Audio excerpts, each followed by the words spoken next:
Bonjour. Dans cette vidéo, on va voir ensemble comment installer un SQL Server 2022 Express sur GCP. Du coup, on va gérer et aussi la deuxième étape, comment gérer la partie réseau de SQL Cloud pour qu'on peut se connecter à une instance SQL Server Cloud via SQL Server Management. Et après, on va créer une table dans une base de données qu'on va créer aussi sur le cloud via SQL Server Management. Et ça sera la fin de ça sera vraiment la partie à la fin de notre vidéo. Du coup, on va enchaîner sur notre démonstration, bien notre démo. Du coup, on va accéder à notre plateforme Google GCP sur Google Cloud. Du coup, vous avez le module SQL.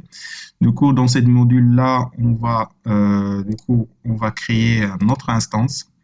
Du coup, parce que voilà, lorsque vous cliquez sur créer une instance, vous avez par trois instances sur GCP que vous avez MySQL, PostgreSQL et SQL Server. Nous sommes intéressés sur la partie SQL Server. Du coup, on va sélectionner SQL Server.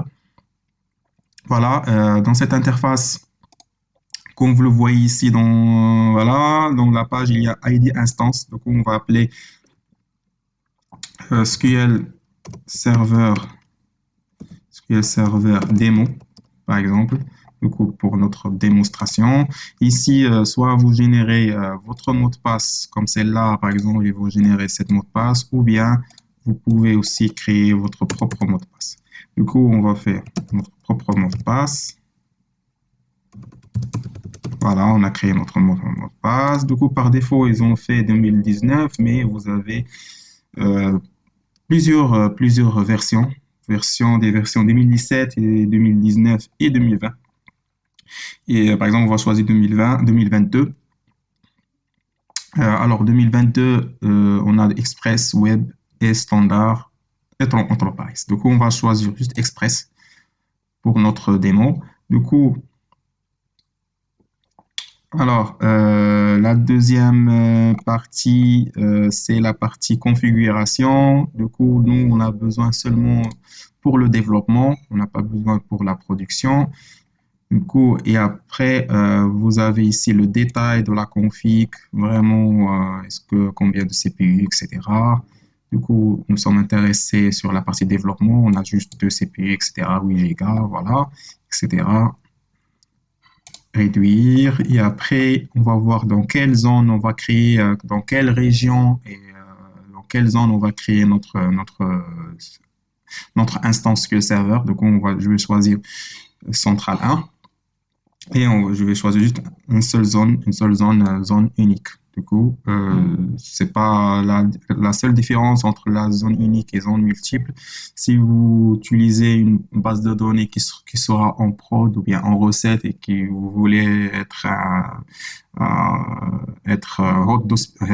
une haute disponibilité élevée, du coup, vous choisissez une zone multiple.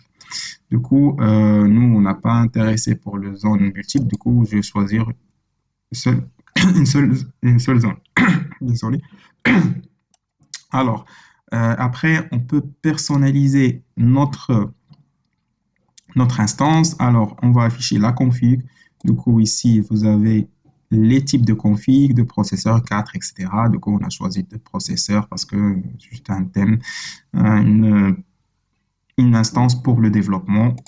Alors, le stockage, voilà, par défaut, il est 10 Go. Du coup, ici, si vous voulez utiliser 20 Go, etc., 100 Go, etc., voilà. Le type de stockage est SSD. La connexion, ça c'est important. La connexion, on va choisir adresse IP publique. Voilà, pour qu'on peut accéder via notre poste. Du coup, on va choisir adresse IP publique. Voilà. Et ajouter un réseau, ça, on va voir dans la deuxième étape. Du coup, on va voir juste après.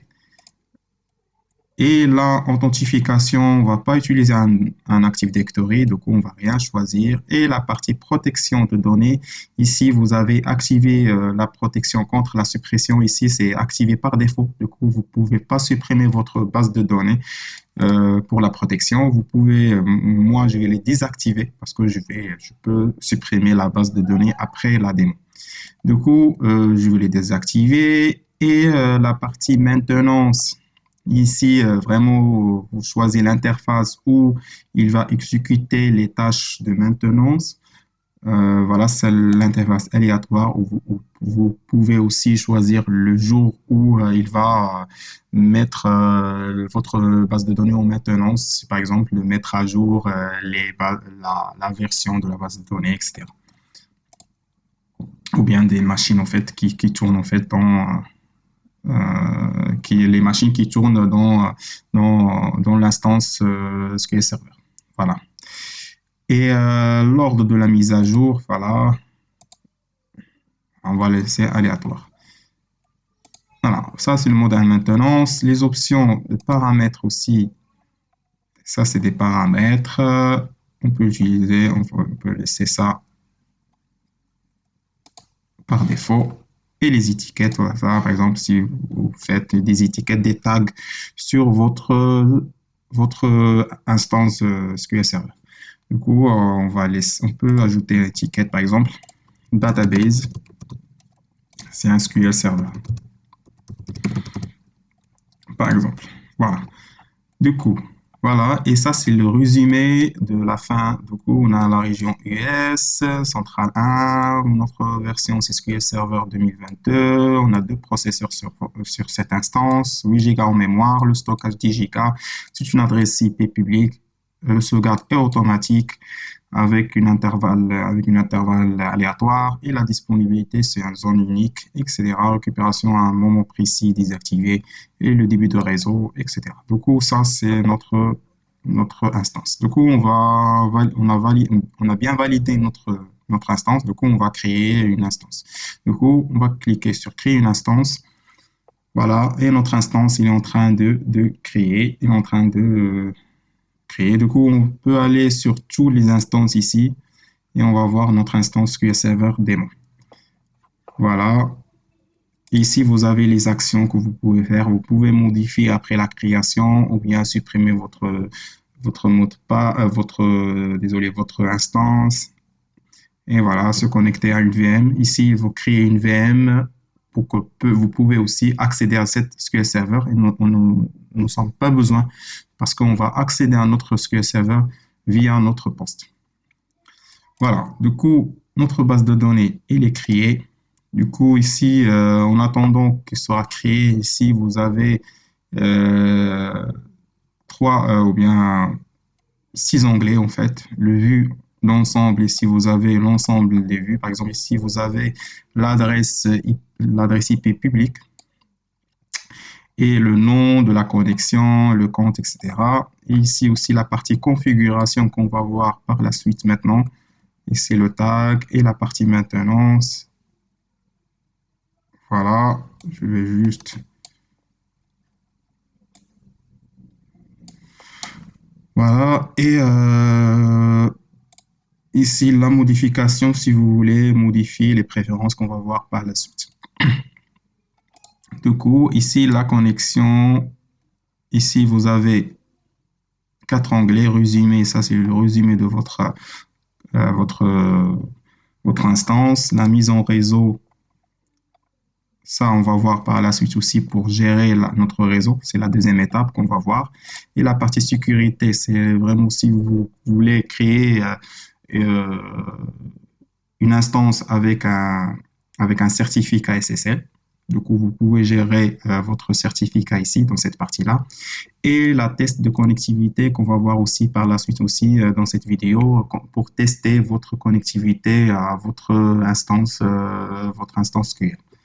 Voilà, ici l'utilisateur, ici tous les utilisateurs de l'instance. Pour le moment, il n'a rien créé, mais il va créer maintenant, lorsqu'il va terminer la création, il va créer nos comptes SQL Server qui est par défaut, avec le mot de passe qu'on a créé au début de la vidéo, au début de la création de la base de données. Et ici, votre base de données, ici, normalement, il y a quatre bases de données par défaut sur SQL Server qu'on va avoir juste une fois l'instance sera créée. Et ça, c'est la partie sauvegarde où il va loguer toutes les sauvegardes de notre base de données. Et ici, vous trouvez toutes les opérations que vous avez faites. Par exemple, ici, nous sommes en train de faire la création de la base de données. Voilà, qui était faite à 18h51. Voilà. On va revenir sur notre instance. Il est toujours en cours de création. Du coup, on va lancer notre SQL Server Management.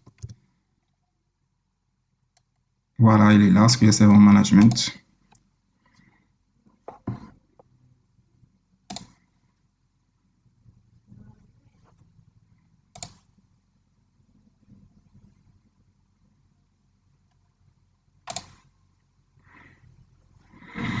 On va réfléchir la partie. Du coup, voilà l'adresse IP.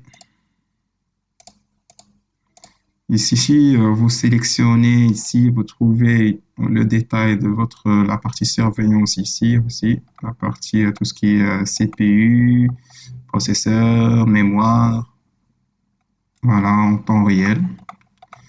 Et ici, les étiquettes qu'on a créées tout à l'heure, par exemple, database, SQL Server, vous pouvez aussi ajouter d'autres étiquettes si vous voulez. Ou bien supprimer l'étiquette qu'on a déjà créée au début. Voilà, notre SQL Server Management, il est là. Du coup, on va essayer déjà de savoir est-ce que l'adresse IP publique il est déjà joignable ou pas. Du coup, vous pouvez utiliser seulement par ligne de commande. Vous pouvez pinguer en fait. Voilà, on ping, on a bien notre adresse IP. Il est bien joignable. Voilà, notre base de données, elle est bien créée, du coup. On va revenir sur le menu qu'on a vu tout à l'heure. Est-ce que les bases de données sont créées? Voilà, nos bases de données, elles sont bien créées. L'utilisateur aussi, il est bien créé aussi, le SQL Server. Du coup, on va essayer de se connecter à notre... Voilà. Du coup, la première étape, on a bien fait la première étape. Du coup, on va essayer de faire la deuxième étape. Mais avant ça, on va essayer de se connecter à notre instance SQL Server Cloud pour savoir est-ce qu'on peut se connecter directement sur notre instance. Et on va voir ensemble qu'en quoi on va pas arriver à créer, on va pas arriver à se connecter à notre instance parce que le port, il n'est pas ouvert en public parce qu'on ping, mais on ping pas sur le port par défaut de SQL. On sait bien notre port par défaut de SQL Server, c'est 1433. Du coup, on va essayer de se connecter à notre serveur cloud via l'adresse IP qui est affichée seulement ici.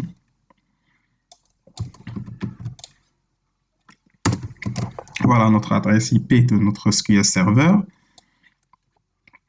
On a l'authentification, on va utiliser l'authentification SQL Server. Notre compte, c'est SQL Server avec notre mot de passe.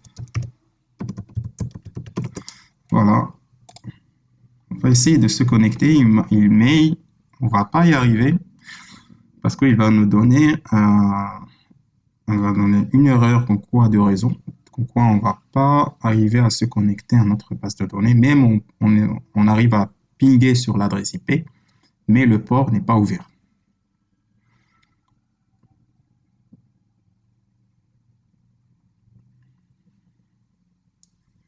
Ça prend du temps pour qu'il nous donne l'erreur. Voilà, une erreur liée au réseau spécifique, comme on a dit tout à l'heure. Alors, c'est impossible d'ouvrir notre SQL Server. Du coup, comment on peut résoudre ce problème? C'est ça la deuxième étape qu'on va voir. Comme quoi, c'est vraiment la partie réseau de SQL Cloud. Alors, on va revenir sur notre portail là de GCP. On va aller sur la partie connexion. On va aller sur mise en réseau qu'on a expliqué tout à l'heure. On a expliqué tout à l'heure en fait sur la partie ajouter réseau. Si vous vous souvenez au début, il vous donnait aussi la partie réseau d'ajouter un réseau. Mais avant ça déjà, on va essayer de faire le test de connectivité. Voilà. On a vu aussi l'explication. On va essayer déjà de créer une test de connectivité. On va essayer de tester connectivité. Et après, on va et on va gérer notre réseau et après on va revenir sur le test connectivité. Est-ce que le test est bien passé ou pas? Du coup, on va créer notre test connectivité. Dans le test connectivité, il vous donner le nom. Le nom, on va faire par exemple test connexion, par exemple connexion database, par exemple, le nom. Voilà, on va appeler connexion base de données, DB ou bien base de données, comme vous voulez. Il n'y a pas de... Voilà, base de données. Et après, le protocole utilisé, on va utiliser juste le protocole TCP. Et ici, vous avez deux parties, la partie source et la partie destination. La partie source, c'est nous-mêmes, c'est notre poste. Du coup, ce n'est pas l'instance cloud, mais vraiment notre poste. Du coup, on va cliquer sur Autre. Du coup, Autre, il vous donner comme quoi, c'est quoi l'adresse IP source que vous avez. Du coup, notre adresse source IP source, c'est notre adresse IP dans notre poste. Alors, pour voir ça, vous pouvez aller, vous avez pas mal des sites qui vous donnent l'adresse IP source ou bien votre adresse IP de votre routeur ou bien l'adresse IP que vous sortez en fait de votre poste. Du coup, je vais dire, voilà, je vais donner mon adresse IP par exemple. Voilà, vous faites juste dans Google en fait mon adresse IP. Vous avez pas mal de sites qui vous donnent l'adresse IP. Du coup, par exemple, ici, je vais entrer sur ce site-là, il va me donner bien l'adresse IP. Du coup, moi, je vais cacher mon adresse IP parce que c'est une adresse IP de mon routeur. Alors, voilà, ça, c'est mon adresse IP. Du coup, je vais le mettre bien ici. Du coup, vous pouvez le mettre dans la partie source. Voilà. Et la destination, c'est notre instance Cloud SQL. Du coup, ça, c'est notre instance. Du coup, voilà. Et ici, le port de la destination. Notre port de notre SQL, c'est vraiment le port par défaut de SQL Server, c'est 1433. Voilà. Et on va créer notre test de connectivité. Voilà. Et vous voyez ici quoi le résultat est inaccessible. Du coup, c'est normal, c'est qui explique comme quoi on n'a pas arrivé à se connecter à notre SQL, via notre SQL Server Management. Du coup, pour qu'on rende ça accessible en vert, du coup, on va aller sur le mise en réseau et on va ajouter notre réseau en fait sur la partie réseau autorisation. On va autoriser notre adresse IP source pour se connecter à notre instance SQL Server. Du coup, je vais aller sur le nouveau réseau et je vais appeler par exemple c'est client 1 par exemple et je vais mettre mon adresse IP. Alors, mon adresse IP, du coup, mon adresse IP ici, je vais le cacher toujours. Du coup, je vais dire OK. Et voilà, j'ai ajouté et je vais enregistrer la config. Du coup, il est en train d'enregistrer la config. Modification est en cours, comme vous le voyez ici. On va attendre juste un petit peu. Je vais aller sur la vue d'ensemble, comme ça. La partie connexion. Et je vais aller dans la test de connectivité. Alors, je vais attendre juste un petit peu jusqu'à que la modification sera faite. Alors, la modification est toujours en cours, comme vous le voyez ici. Et après, je vais exécuter de nouveau. Voilà, la modification est faite. Elle est faite, du coup. Voilà, du coup, je vais juste sélectionner mon test de connectivité et je vais réexécuter à nouveau. Exécuter à nouveau.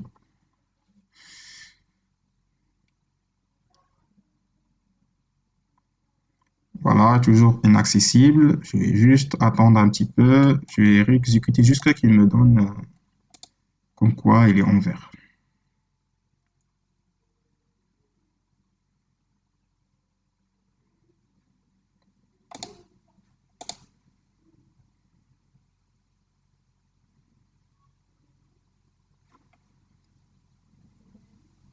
Je vais rafraîchir la page.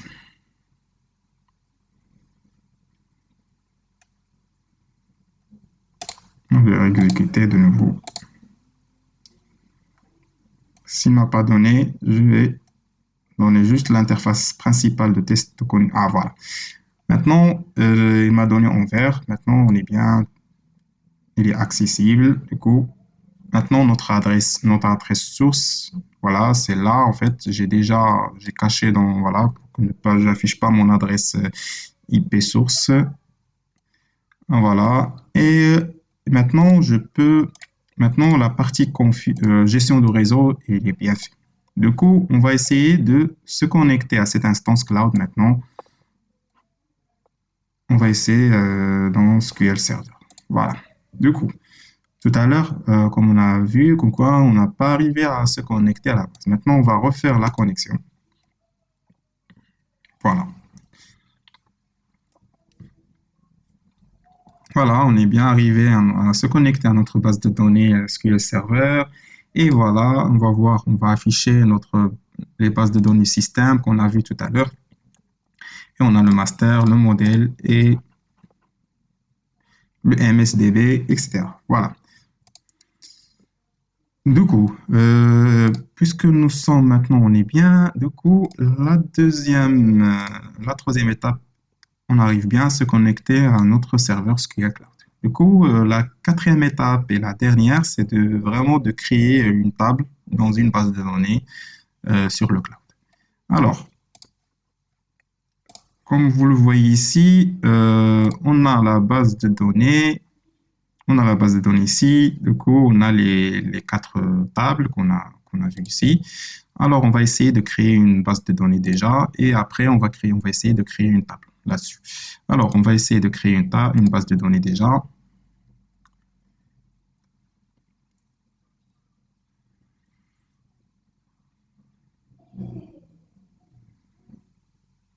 Voilà, on va appeler test base de données, par exemple, ou bien test database. C'est plus simple. Test database. On va laisser ça par défaut et on va créer notre base de données. On est en train de créer notre base de données. Voilà, elle est bien créée. Du coup, si on va revenir sur notre base de données là, on va juste rafraîchir notre base de données et on va voir comme quoi la base de données était bien ajoutée. Voilà, la base de données était bien ajoutée. Voilà, vous pouvez aussi supprimer ici depuis le cloud, mais c'est pas la peine. Alors, notre base de données est là. On peut aussi, dans la base de données, on peut créer des tables à distance, comme que vous avez une base de données en local. Voilà. Voilà, on va créer une table. Par exemple, le nom, par exemple, ID personne, c'est un type int, par exemple. Et le nom, personne, c'est un varchar.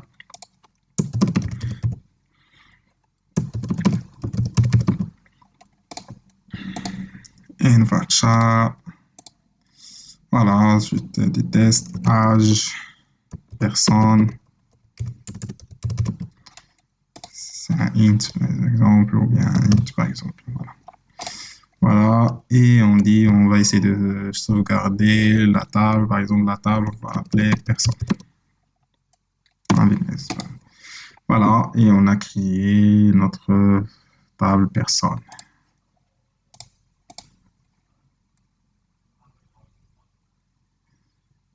Et ici, voilà, et on est presque terminé notre quatrième étape. On a bien créé notre table. Voilà, on va revenir à la table DBE perso. Voilà, on a bien les colonnes ici. Comme ça, on vient de terminer notre vidéo. Maintenant, à la fin de cette vidéo, maintenant, vous connaissez comment créer une instance SQL Server sur GCP et comment vous pouvez accéder à cette serveur-là via votre poste en utilisant le SQL Server Management et comment vous pouvez utiliser aussi, ajouter des adresses IP sources avec sur votre pare-feu sur SQL Server. Voilà, sur votre SQL Cloud. Et voilà, et merci de votre attention et merci de nous rejoindre aussi sur notre chaîne pour savoir plus sur la partie, tout ce qui est développement en cloud et tout ce qui est base de données, tout ce qui est développement. Voilà. Merci à vous et à la prochaine.